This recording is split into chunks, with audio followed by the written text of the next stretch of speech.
please.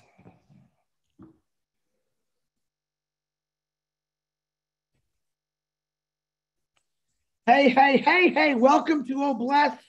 And it's about the 300th trillion show. And I'm real excited today, actually, because this has been going very, very well as far as bringing new things to the table about things that we'd like to fix, address through Oh Bless. I want you to understand that I consider you, every one of you, angels. And I expect, that's my expectations, that we go out and do what we say and help the world. Can we fix everything? I believe we can. I believe we can if we all stick together. I don't think there's one thing that could be on. I mean, there's so many things that are broken out there. We got a lot of work to do. I have two special guests out here tonight.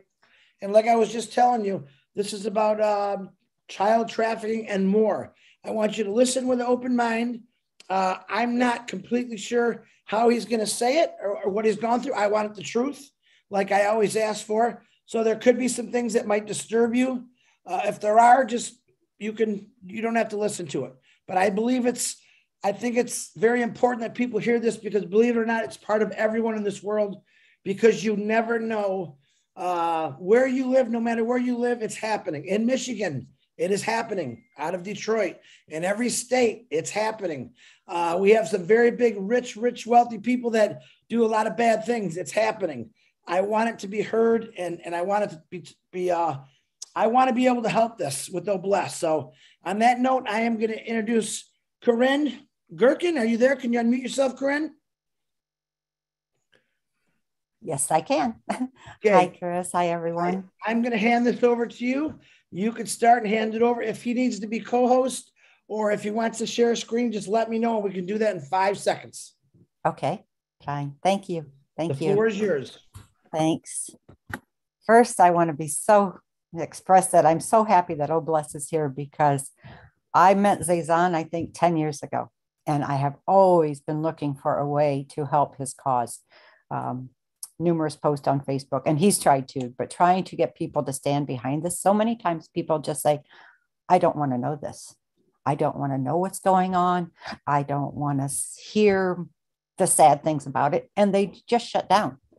Some of Zazan's stories that I've read, his rescues, are very, very sad, emotional, but also the fact that they've rescued over almost close to 3,000 girls now, and they keep them.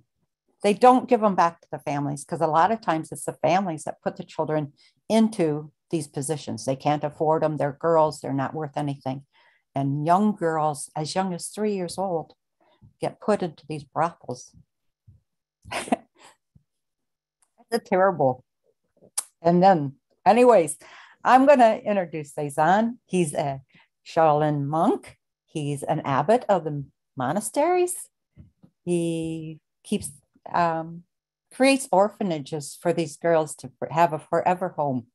And they are then raised with love. They're treated with respect. They are shown how to love themselves again.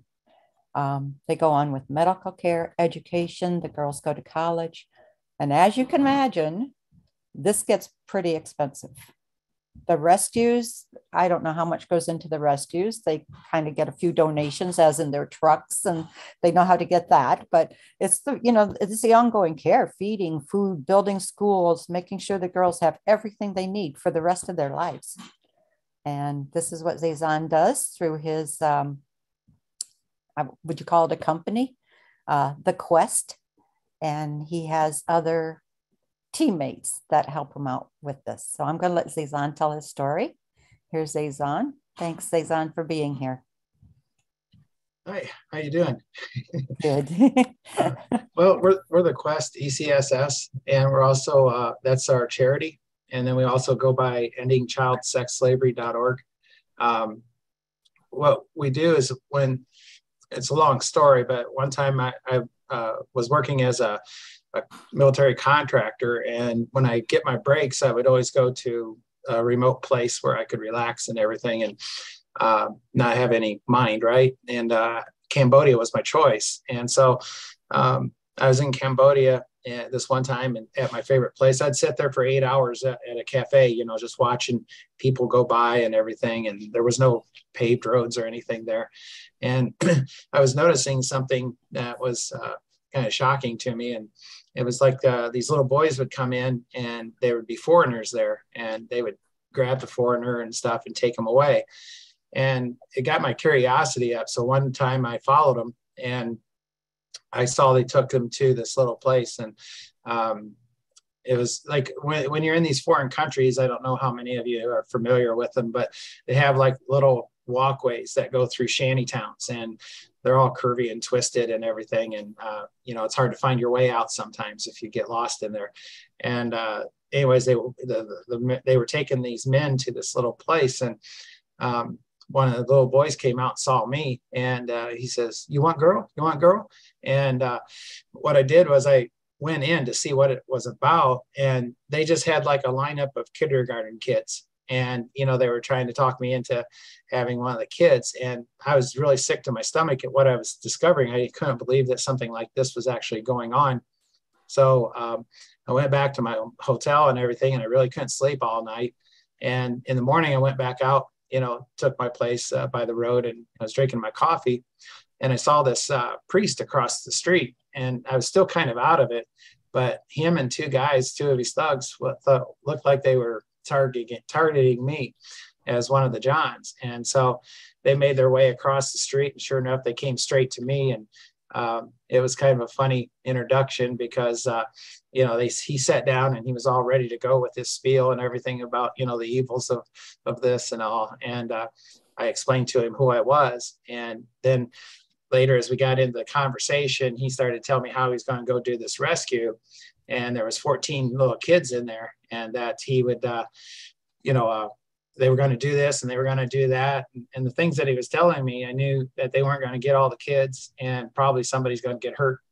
So I asked him, I said, "Well, why don't you give me 3 days with your guys?" And I said, "Then we'll go in and we'll get all of them."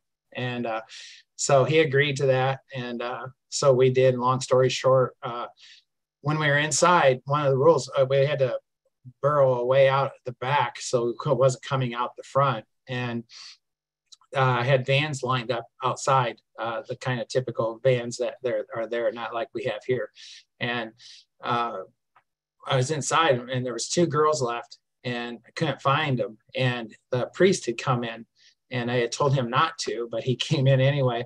And so he told me there was a little girl in the other room, and he started pulling parts of the wall off. And one of the girls, they had a way there where they could hide inside the wall, and also up in the above part where it gets to be like 150 degrees up there sometimes. They would do this for raids and things like that. And so anyways, he got the one girl out of the wall, and I went in this other room, and there was this little 5-year-old girl just sitting on the floor. And so I reached over and grabbed her, and she started fighting me, and that probably looked kind of scary to her and things, you know. And so I grabbed her and got her out, and she's hitting me the whole time, which is kind of typical. And we get in the van, and there was no more room in the van. We got all 14 kids. And so she had to be on my lap. And then the next part of my mission was to take them to a safe house where we could check them, kind of let them in on what's going on, and get them bathed and stuff, because in these places, they don't really get baths or anything like that. And they're always really malnutrition. And so anyway, we were driving along, and it was a long ride. And about partway through, you know, I had taken off most of my gear and stuff, and I didn't want to look at her because I didn't want to scare her again. And I would let the nuns and stuff that were with us take care of that, you know. And so then I was looking out the window, and I just had this feeling, you know, when somebody's staring at you. And so I was telling myself, you know, I'm not going to look. And then I looked, and our eyes met, and that was the end of it for me. That just the purity of what was happening, you know, about with this little girl and on, and I knew there was no hope for them. And I know these other charities and stuff, and you know, they don't really work for many reasons, and it's because they follow rules, and we don't follow only one rule, and that's human law. And so I started right then. I knew that this was what I was going to do for the rest of my life. And so far it has been. And we're the best in the world at what we do. Yet, you know, we can't really get any attention. When I was in California, I got so many people that would come to me to talk to me because I was in this famous place and everything, and they knew I'd be there. And they would cry and everything else. And, you know, back then I used to tell them the full truth.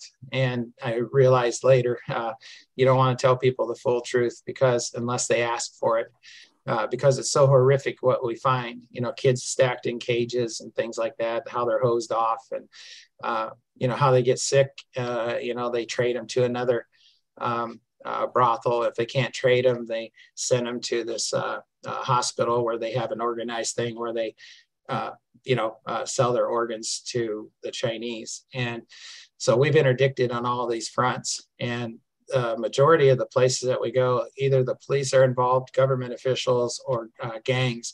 The primary gangs that come after us is the Triad and the Ukrainians. And I get attempts on my life here in the States about, once a month at least.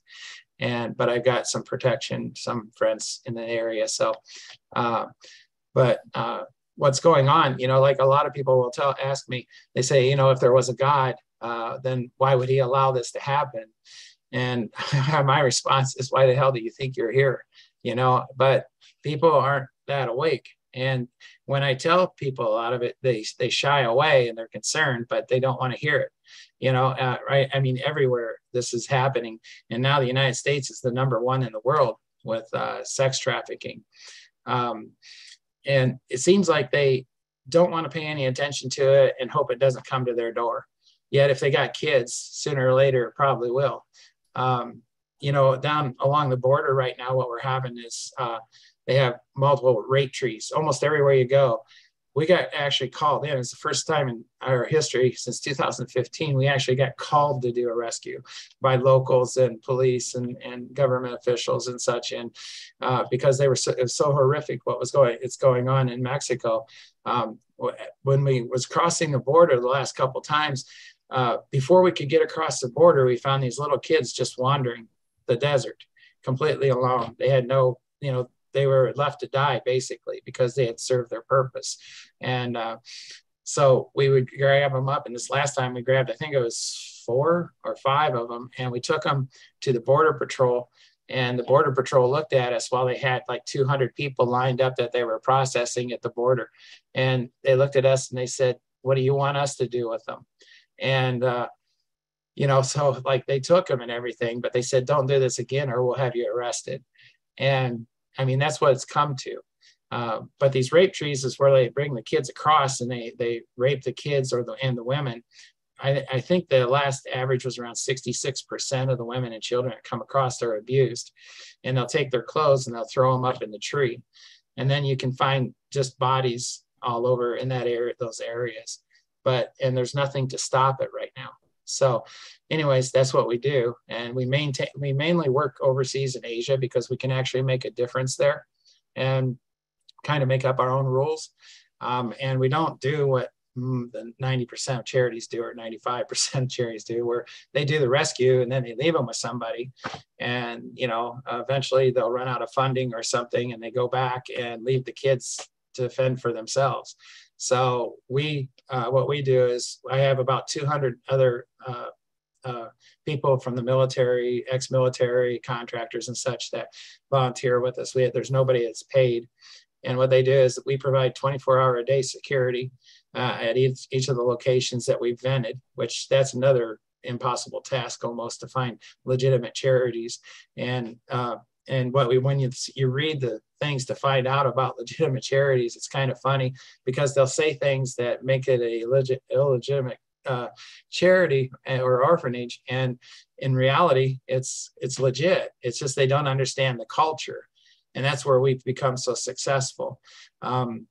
We have lost 5 people in this process, but we've never had to fire our weapons on anybody. So until that day comes, you know, that's the rule. But we're not going to allow ourselves to be killed either.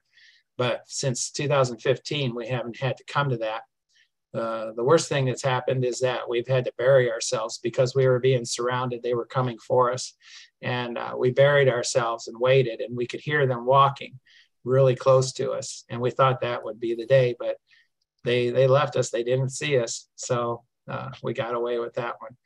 But as far as the states go, it's actually illegal. A lot of people don't know it, for a private citizen to go and do a rescue. I did do a rescue. I can't really talk about the ones that I work with here, but there are organizations here and people that I can work with to rescue a kid that needs to be saved. I did an experiment in California, Arizona, and here in Florida, and where I asked street cops about their trafficking department. And really, nobody really knew anything, especially like here. And they said, well, you know, we got a trafficking department, but you'll need to go down to the main station. So I went down there and they said, oh, the sheriff's department takes care of that for us. So I went to the sheriff's department. The sheriff's department said, oh, well, that's at our main building. And I says, well, where is that? I want to go there. They says, well, you can't go there. And then here's the number. Well, the number was wrong. And so I find the right number eventually. And I get transferred like 6 or 7 times until it goes to the narcotics department. And then nobody answers, so I leave a message. And I've left 18 messages and never had one returned. So basically what it comes down to is there has to be over 20 kids involved. You have to have the names of most of the players. And if you do, then you turn it over to the FBI. And then the FBI puts it on the list. So it's basically legal to do that here. One of the things that makes us successful, as I understand, like especially overseas, is about culture and saving face. So that's what makes us successful. You need to understand these things. And the people that are out there doing this now that are popular and everything in the field have no clue. And like there was one in particular, it's funny to watch his videos when they go work with the government and then they go and rescue kids. And then you'll see in previous videos, the same girl's being rescued again. I mean, so, and that's one of the things that's big about how we conduct things. The girls can't leave or nothing unless it's under a certain circumstances. They're never left to fend for themselves.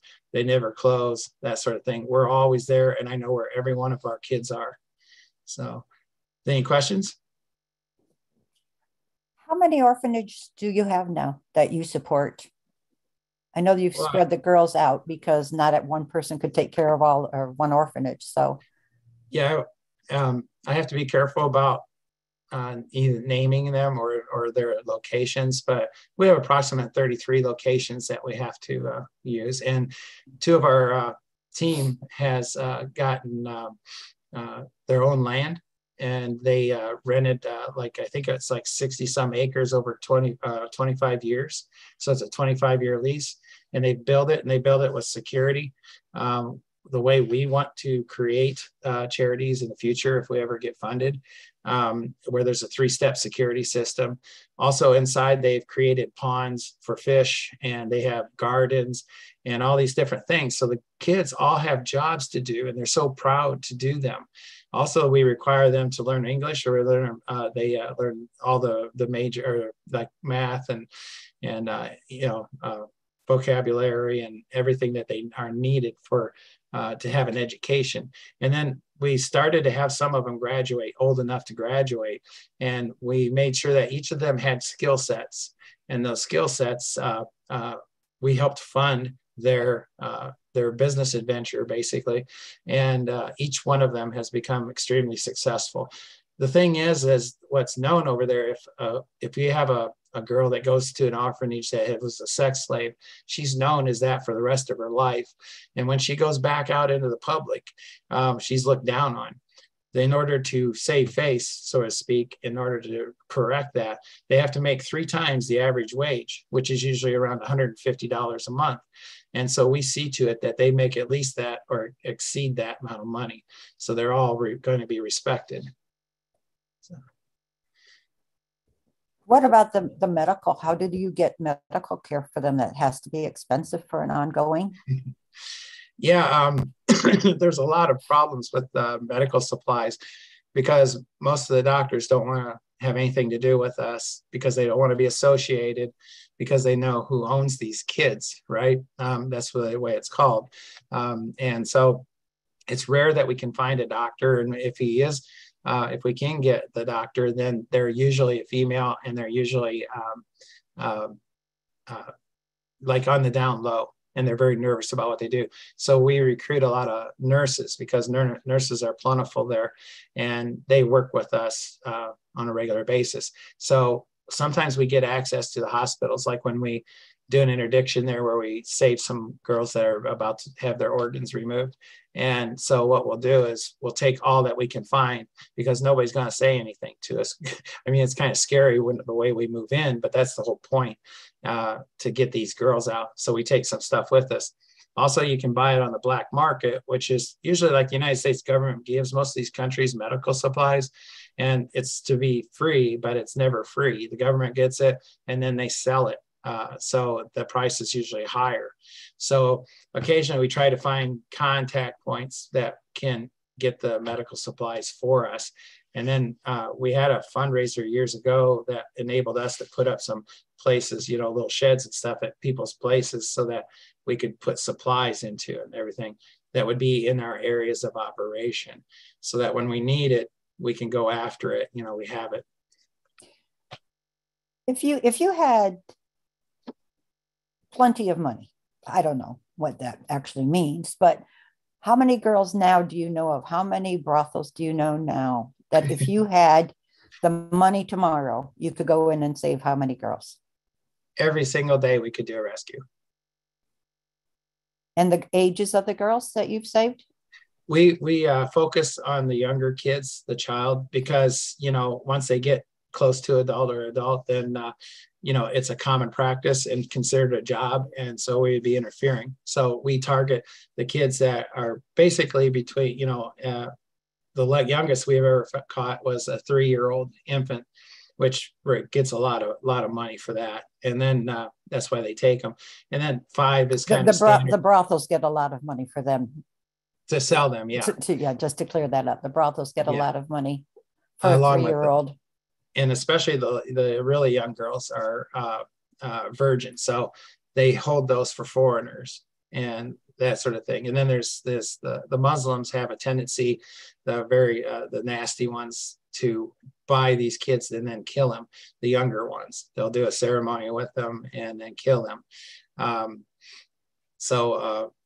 But as far as the cost, I mean, you're looking at $20. It's probably up to about $25 now with all the raise in prices, everything across the world.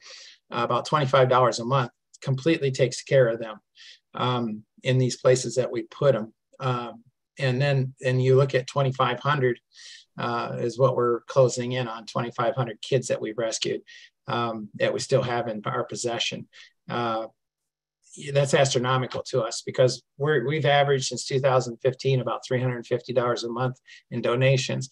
And so I work 3 to 4 jobs, and I donate around $1,000 to $1,800 a month, which keeps it going. You know, we're hoping someday we'll get a business or something to, you know, help support us. I think you were going to ask too, what I see for the future as far as if we were unlimited funded. We've already built a plan for that. First problem is that we're at nothing. And a lot of the places that almost every one of them are made out of whatever they can find, sort of like a shanty town sort of look. And then some of them are just pure bamboo. And so, you know, we've started to establish different things in there that when my team is pulling security in these, they'll bring in things or they'll buy things for the kids, like blocks and stuff, so that they can build actual legitimate bathrooms. And we've also started to build housing, and we use the block, you know, because that's going to last a lot longer. Also, we have to make them only 1 story. When you start to go above that, you know, we realize the problems with that, especially in these foreign countries and with the quality of materials that you have. Since we have them secure, the first thing we do is put up the 3-tier security. Once we have that established, we would concentrate on building the buildings to make it a decent facility, all of them. And once they got up to that standard, then we could look at getting consistent electricity, consistent internet. We found several people that were offering or said that they knew ways that they could bring in computers, which we could do that. But at the current time, it's almost impossible to have, like computers for the kids to learn from and things like that. So in other words, we would have to build the infrastructure around the places that we were, or help in those communities, in order for us to get the schools or the orphanages up to a standard where they could actually prosper from that. Does that answer your question? There's always 1,000 more. and yeah, I know too that I have a question. Yeah. Yes. I know trafficking is illegal. I was a taxi driver for 7 years. I had my own car. Now, prostitution, and they have them out there. They're making money. It's a survival thing for them. So it's the pimps. Are you doing anything about them to get arrested? Because these are evil people. Yeah, well, basically, for the most part, as a private citizen, we're the ones that's going to get in trouble. We're the ones that's going to be able to go to jail. Also, you're looking at conflict with them. You're also interfering with police officers, because you don't know which ones the police officers are watching or not. Then you're looking at a situation that's not necessarily trafficking. And that's one of the things that I have a problem with when they talk about trafficking, because when they say trafficking, they include everything in that. And what usually happens is it's usually a pimp and a prostitute who gets mad at the pimp and then calls it trafficking. Then these charities that you find around, which is, I can't even work with them anymore because they have no clue of what it is that they're actually doing. And they're just enabling when they take these girls in, and they feel sorry for them, and they're trying with a good heart, right? But they lack the knowledge of what is actually taking place. And so they'll give to them and give to them and give to them, and then they're right back out on the street. Now, I'm not talking about all of them, because there's a section or segment in the United States of girls who are being run by prostitutes, or even boys that are being run by prostitutes of the younger age, who have gotten into it, which can be taken care of, right? We could have interdiction and things. But again, there you go along the lines where we always seem to run into problems when we first started this with the police. I mean, they don't want us there, and they'll find a reason to take us out of the picture.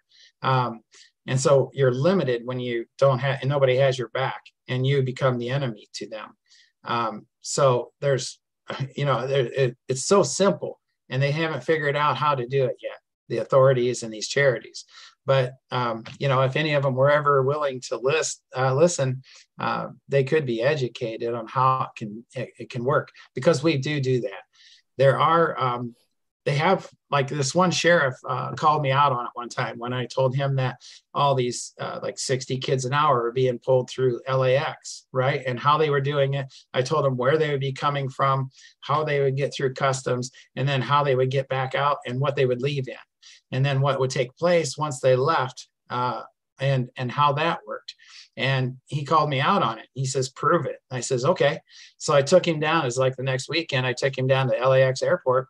I sat there and I called it out. It was like I was a psychic or something to him because I was pointing out which ones were being trafficked, who their leaders were, who the guy was, who the girl was that was working with them, and what would happen to them as they came through customs. And everything I told him came true. And we counted like 147 in within over an hour. And, because I timed it when I know that they come in. And he was blown away. And I said, so how we fix this? He goes, we can't. He goes, they haven't done anything illegal. He goes, it's all speculation, and they would have to have something. And then we move to the next part of what takes place on this type of trafficking in the United States. Is what they do is they get these young girls as modeling agencies and stuff. And I can actually show you YouTube videos or the person that's following how these girls get jobs and stuff in States and Japan and stuff. And then they get to a point where they actually tell them that they have to traffic themselves. And the interviewer had no freaking clue that that's what they was talking about. And, but anyways, Dan, what they, huh? Dan, can I interrupt you for a second, please? Sure. Just for 1 second. Marty, I'm going to shut this recording off. I don't want this stream for right now. Just for a second. Can you shut that down or do I have to? No one did nothing wrong. I just want to make a point. Can you shut that up? You. What do I hit? See the three buttons, the three buttons at the bottom? Yeah. Stop Click live on it. stream.